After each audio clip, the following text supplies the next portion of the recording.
자, 안녕하세요, 여러분. 금방 또 다시 만났네요. 자, 우리 윤리와 사상 71페이지부터 보도록 합시다. 자, 오늘 안에 한국 불교의 내용이 다 끝나네요.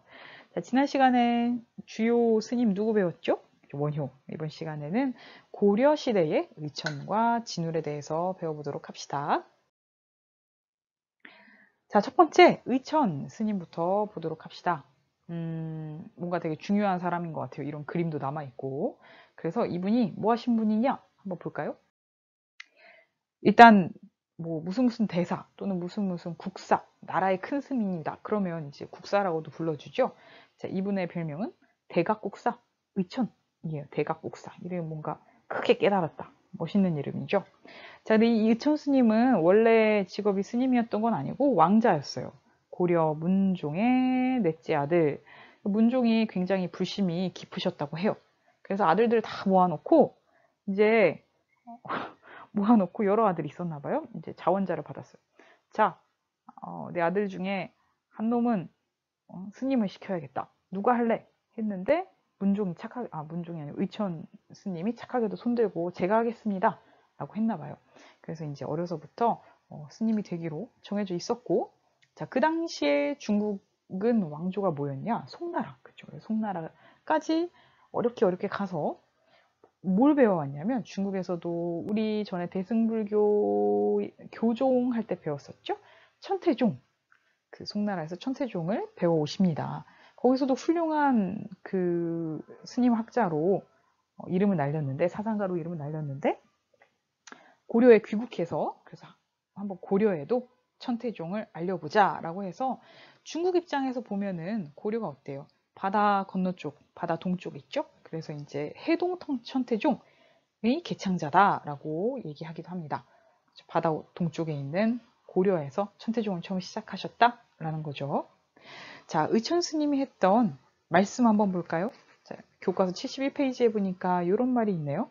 자, 교를 배우는 사람은 대개는 안을 버리고 밖에서만 보려고 한다. 교는 뭘까? 교종 얘기하는 거죠. 그래서 그때 당시에 이미 고려에 교종도 있고 선종도 있었는데, 이제 사실 의천 스님도 천태종, 이거는 어디에 속한 종파인가요? 그죠? 교종의 하나죠.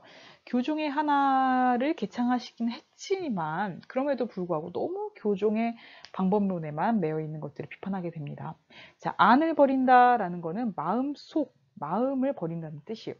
그럼 밖은 어디예요? 우리 사람의 마음 바깥에 있는 어디? 경전에서만 구하려고 하는 경향성이 있다. 반면 그럼 교종만 잘못하냐? 아니다. 선종을 익히는 사람들은 밖은 잊어버리고, 그죠? 경전에서 분명히 좋은 말씀 배울 수 있는데 그건 잊어버리고 안으로만 파고들려고 하는 것이 문제다. 이때 안은 마음이겠죠? 자, 그러나 이 둘 다 하나 쪽에 치우친 집착이다. 그러므로 옳지 않다. 그럼 뭘 해야 되느냐? 자, 다음 장에서 한번 의천의 주장 보도록 합시다.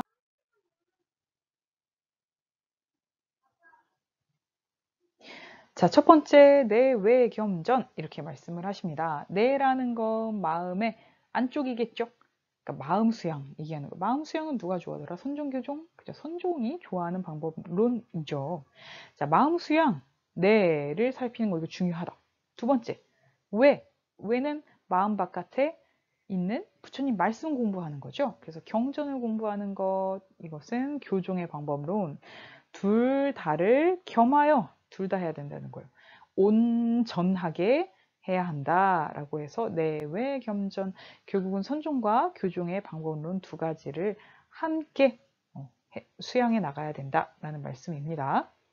자, 두 번째, 다른 말로 하면 교관겸수 이렇게도 말합니다.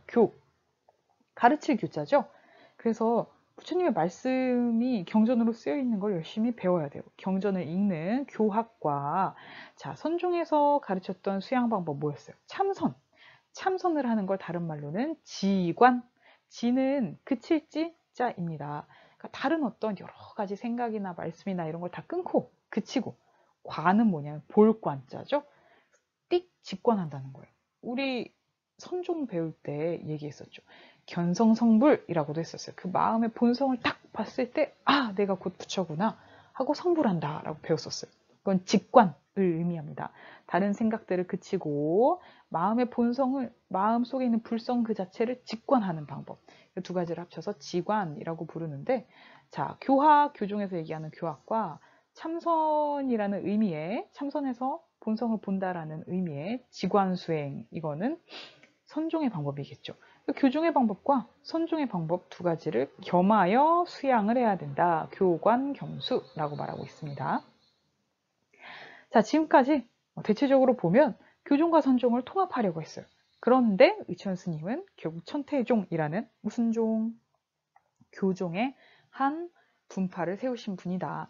그래서 사실은 교종의 입장에서 또 선종의 방법론들까지 끌어들여서 어쨌든 교화선을 밸런스를 잘 맞춰가야 된다라고 하는 교종 중심의 선종 통합을 주장하신 분이다라고 볼 수 있겠습니다. 자, 한 분 더 계시죠. 보조국사 진울이에요. 보조는 뭐 보조했다는 게 아니라 뭐 이름인 거죠. 여기에서도 국사. 그러니까 이분도 굉장히 훌륭한 스님이어서 나라의 큰 스님 국사라는 칭호를 나중에 받게 됩니다. 그 이름이 진울이라고 하시네요. 자, 진울 스님의 가르침 봅시다. 사실 진울 스님은 막 그렇게 대단한 명문 귀족은 아니었어요. 아버지가 벼슬을 하시기는 했지만, 자, 그래서 아무래도 약간 교종 같은 경우에는 서민층이 좋아하겠어요? 아니면 귀족층이 좋아하겠어요? 귀족층이 아무래도 글을 읽을 줄 알아야 되고 경전을 접해야 되고 하니까 약간 상류층이 좋아하는 종파였겠죠. 선종 같은 경우에는 마음을 딱 직관해라 기 때문에 오히려 지방러들, 그 다음에 서민들에게 친숙한 종교였다고 할 수 있어요. 근데 진울 같은 경우에는, 스님 같은 경우에는 원래 선종에 입문하셔서 선종의 가르침을 배우신 스님인데, 그때 당시에 이제 고려 시대에는 국교가 뭐라고요? 불교죠. 자, 그래서 사실 왕실과 국가적으로 굉장히 많이 불교를 후원을 했습니다. 하지만 여러분, 어떠한 그 국가가 후원해준다고 다 좋은 게 아니에요. 항상 권력과 결탁하면 어떻게 하게 돼 있죠? 타락하게 돼 있어요. 절대로 부패하지 않는 절대 권력은 없는 법이니까요. 자, 그래서 이제 굉장히 불교계 내부에서도 타락하고 원래 부처님 가르침과는 좀 멀어지고 권력 다툼, 정치에 개입하고 하는 모습들을 많이 보이게 되는데, 진울이 볼 때 이래서는 안 된다. 우리 불교계가 항상 타락하면 또 어떤 사람들이 있어요. 개혁하려는 사람들이 있겠죠. 우리 불교계가 뭔가 쇄신해야 된다. 새롭게 해야 된다. 원래 부처님의 마음으로 돌아가야 된다. 라고 하면서 저기 전라남도에 있는 송광사라는 절에 들어가서 이제 정해쌍수라는 가르침이라고 했는데, 이 자신의 가르침을 따르면서 불교 개혁 운동을 하려는 친구들을 모으기 시작하죠. 정해 결사 운동, 결사는 클럽 정도의 의미라고 볼 수 있습니다. 정해의 가르침을, 정해쌍수의 가르침을 함께 닦는 친구들, 정해 결사 운동, 이게 다른 말로 하면 불교계 쇄신 운동, 개혁 운동, 본래의 부처님의 말씀으로 돌아가자라고 하는 개혁 운동을 하셨던 훌륭한 스님입니다. 자, 가르침의 내용 하나씩 볼까요? 1번 도노점수. 우리 도노 알아요. 도노. 도노 뭐였죠? 우리 교종 선종할 때 선종에서 해능 스님, 달마 스님 얘기할 때 뭐라 그랬어요? 단박에 깨닫는 거. 하고 깨닫는 거. 그렇죠? 한순간에 깨닫는 거를 도노. 갑자기 돈 깨달을 오라고 한다고 했어요. 자, 선종에서는 하는 단박의 깨달음을 강조한다. 그런데 진울 스님은 선종인데도 불구하고 야, 난 깨달았어. 그러니까 이제 내 마음대로 살 거야. 라고 하는 게 맞다 틀리다? 잘못됐다. 왜? 지금까지 내가 깨닫지 못했을 때 쌓여 있었던 나쁜 습성들, 나쁜 습기라고도 합니다. 이런 것들이 있는데 이거는 한 번에 없어지지 않는다는 거예요. 그래서 도노가 먼저기는 하지만 도노한 다음에도 점진적 수행을 계속해서 나쁜 습성을 없애가기 위해 노력해야 된다. 라고 해서 줄이면 도노, 점진적 수행, 점수라고 합니다. 자, 하지만 일단 순서는 뭐예요? 일단 깨달은 사람한테 해당이 되는 거예요. 선, 오, 일단 먼저 깨닫고 후, 수, 나중에 수양을 계속해 나가야 된다. 도노 점수, 그리고 순서상으로는 선, 오, 후수도 알아두세요. 자, 두 번째, 이런 이제 앞에서는 이제 수양을 깨달음과 점진적 수행 두 가지로 얘기했다면 이번에는 이분도 이런 말씀을 하십니다. 참선 다른 말로 뭐였죠? 선정, 그렇죠? 참선하는 것, 선정하는 것, 눈 감고 마음을 들여다보면서 명상하는 것. 이거 분명히 선종의 가르침 좋은 거지만 뭐도 해야 된다? 우리 선종 스님들이라고 너무 공부를 안 하면 안 된다. 그쵸? 경전 공부, 지혜 공부를 게을리해서는 안 된다. 선정과 지혜를 쌍으로 닦아야 된다. 그래서 정해쌍수입니다. 쉽죠? 어렵지 않죠? 네. 한 가지 더. 자, 그런 입장에서 분명히 진울은 무슨 종의 스님이었지만 선종이셨지만 선과 교종은 원래 다른 가르침이 아니다. 그죠? 근원이 같다. 그러니까 선교는 일치될 수 있다라는 말씀을 하십니다. 자, 우리 그 72페이지 위에 본문 속에 들어있는 글 한번 볼까요? 부처가 입으로 전하신 말씀이 가르침 교가 되고, 조사라는 거는 이제 그 스님들, 특히 우리 해능을 뭐라 그랬어요? 선종의 육대조사라고 했었죠. 훌륭한 스님들이에요. 그 종조가 되시는 스님들. 자, 훌륭한 스님들이 마음으로 전한 것이 선이다. 부처와 조사의 마음과 입이 서로 다르겠는가? 어긋나겠는가? 그렇지 않다. 왜요? 다 같은 가르침을 지금 전하고 있는 것이죠. 자, 그래서 어찌 근원을 찾지 않고 각자 여러 가지 종파별로 익힌 바에 따라서 내가 하는 것만 맞아 라는 쟁론 뭐라고요? 거꾸로 하면 논쟁, 그죠? 논쟁을 일으키며 헛되게 세월을 보낼 것인가. 다시 말해 교와 선은 원래 근원이 같고 부처님의 말씀과 조사의 마음은 근원이 같기 때문에 서로 싸울 필요가 전혀 없다. 아니, 싸울 필요가 없다. 이거 언제부터 하던 말이에요. 원효대사부터 계속 나오던 말씀입니다. 자, 이런 식으로 진울 스님은 선종이었지만 선종 중심에서 나름대로 교중의 가르침도 통합하려고 했던 스님이다 라고 기억합시다. 자, 이렇게만 하면 조금 아쉬우니까 73페이지도 후딱 해버립시다. 자, 그런 의미에서 우리가 지금까지 배웠던 세 사람의 한국 불교 스님 누구? 원효, 의천, 진울. 공통되는 특징이 있겠죠. 자, 첫 번째 한국 불교의 특징은 뭐다? 통합하려고 한다. 여러 가지 쟁론, 논쟁들을 화해시키려고 한다. 라는 특징이 있습니다. 이런 특징이 잘 드러나는 곳 중에 하나가 요즘에도 이제 여러분 명승유적지, 특히 이제 불교 사원들 이런 데 가보면은 이런 게 있어요. 뭐 대웅전이 있고 그 옆에 또 무슨 미륵전이 있고 뭐 무슨 전이 있고 무슨 전이 있고 가람배치가 대충 어떻게 돼 있죠. 자, 근데 들어가 보면은 중요한 큰 건물들 뒤에 저기 주로 이제 언덕배기 위에 꼭 이런 게 하나씩 있어요. 칠성가 해서 들어가 보면 뭐가 있느냐? 가운데는 분명히 부처님이 앉아 계시는데 양옆에는 이 모자 쓴 이거 스님 머리도 길고 스님도 아닌 것 같은 분들이 막 이렇게 서 있는 경우가 있죠. 이 대부분 이제 신선들 아니면은 도가에서 믿는 이 칠성각 같은 경우에는 칠성 7개의 별이니까 뭐겠어요? 북두칠성이겠죠. 북두칠성의 각 별로 상징되는 무슨 복을 주시고 하는 어떤 그런 신들, 도가의, 도교의 신들을 부처님이랑 같이 모셔놓은 모습들을 볼 수 있어요. 산신각은 뭐겠어요?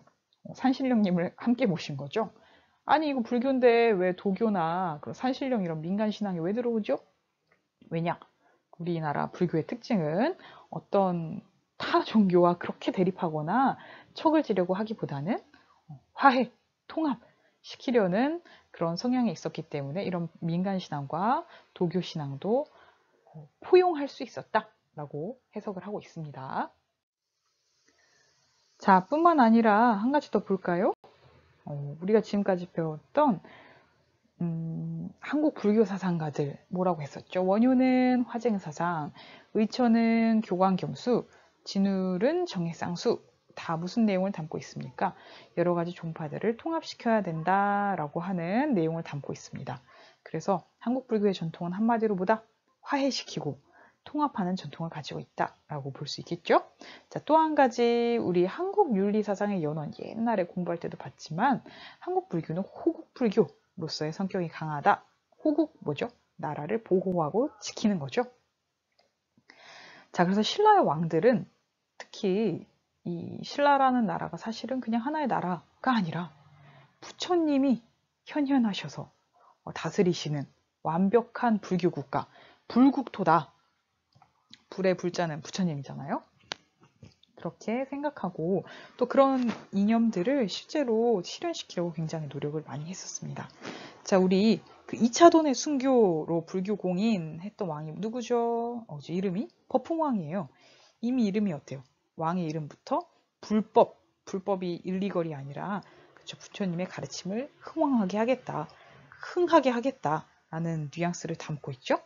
자, 또 진흥왕. 우리 진흥왕은 땅을 많이 넓혀서 진흥왕이다라고도 알고 있지만 진흥왕은 본인이 그 불교에서 나오는 이상적인 군주 전륜성왕이다 라고 생각을 하고 자기의 자식들의 이름도 이제 불교에 나오는 그 훌륭한 왕의 이름으로 금륜이, 은륜이, 동륜이, 금은동이에요. 무슨 올림픽도 아니고 이런 식으로 이제 불교 용어에 나오는 이름으로 다 자녀들의 이름을 짓기도 합니다. 자, 그래서 이런 신라가 불국토 부처님의 나라라면 어떻게 해야겠어요? 그 나라를 지키고 보호하고 또 그 나라를 흥왕하게 만들기 위해서는 또 불교의 정신으로 나아가야겠죠. 그래서 스님들의 가르침을 받은 그 청년 무사들이 또 신라 삼국통일의 과정에서도 큰 역할을 하게 됩니다. 그래서 화랑도 정신도 호국불교의 성격을 보여준다. 이 화랑도들도 사실은 이제 불교, 세소고개로 봤듯이 불교의 영향을 많이 받았다라고 얘기를 하고 있습니다. 자, 또 한 가지 큰 국난이 왔을 때, 몽골의 침입 때 이걸 어떻게 극복하려고 했다? 부처님의 말씀을 새긴 48만 장을 새겨가지고 경전을 찍어낸다. 쉬운 일이 아닌데 전란 중에, 전쟁 중에 이런 사업을 벌였다는 것 자체는 그만큼 그 불교의 힘으로 나라에 기울어가는 국운을 이제 되돌릴 수 있을 것이다 라고 생각을 했다는 거죠. 자, 조선시대에도 나라에 어려움이 있을 때마다 스님들이, 원래는 살생을 하면 안 되는 스님들이 무기를 들고 일어나서 서산대사라든가 아니면 사명대사라든가 이런 분들이 크게 활약을 했었죠. 그래서 이런 승병의 존재도 호국불교의 성격을 보여주는 사례이다 라고 기억합시다. 자, 끝! 고생 많으셨습니다. 다음 시간에는 내일이겠죠. 지금까지 우리 불교에 대해서 배웠는데 관련된 기출문제를 풀이하도록 하겠습니다.